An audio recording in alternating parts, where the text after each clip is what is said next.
সুন্দর লাগছে না বাইরের আকাশটা? রোজা রোজা চলে আসছে বলা ভুল, চলে এসেছে। তো কি করছো? এতগুলা করছো কেন? আমরা মানুষ তো 4-5 জন।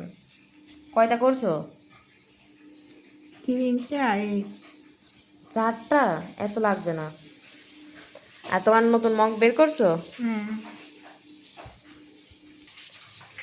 আম্মা এখনই ভাজাভুজি শুরু করে দিয়েছো? অনেক বেজে গেছে, 5টা বাজে গেল। ভাজতে ভাজতে 5:30 বেশি বাজে গেল। আর এই পাশে কি দিয়েছে নতুন ফ্রাই প্যানে? মাংস হয়ে গেছে। আর এই শাক ভাজবো। আমাদের বাবু বাড়িতে শাক ভাজি খেতে খুব ভালো ভালো লাগে। হয়েছে, একটু সবজি না হলে হয় না, মাংস শুধু শুধু খাওয়া যায় না। সবজি ছাড়া আমি খেতেও পারি না। কালকে ডাল রেখে দিয়েছো? না, রেখে দিতে। বেগুনিও করবা? বেগুনি আন্টি পছন্দ করে, তাই সবাই পছন্দের খাবার আজকে রান্না করি। মাংস কোথায়? ওই ওই ঘরে, ঘরে।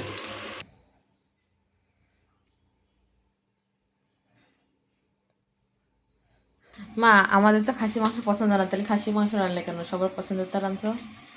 খাসির মাংসটা রান্না তুই যেভাবে খেতে পছন্দ করি সেইভাবেই রান্না করেছি। তুই এক একদিন আলু দিয়ে ঝোল। হ্যাঁ।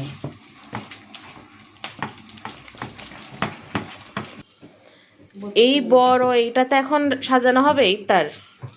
সবার প্লেটে দিব না? প্লেটে না সাজালে তো হয় না।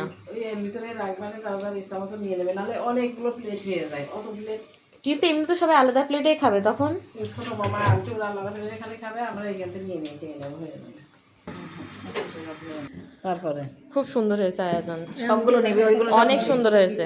আম্মা আজকে তো অনেক আয়োজন করেছো, খুব সুন্দর করে সাজিয়েছো অনেক দেখছি। আয়োজন না, ইফতারে যা যা দেয় তাই, বরং কিন্তু ইফতারে এসছেও মানুষ বেশি খায়। আমরা এটা বড় পাত্রে সাজাইছি যে কারণে।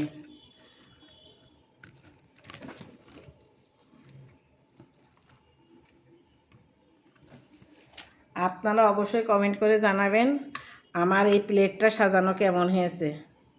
আর যা আপনাদের সবার দাওয়াত থাকলো আমার বাসার ইফতারি খাওয়ার জন্য, আসবেন আপনারা।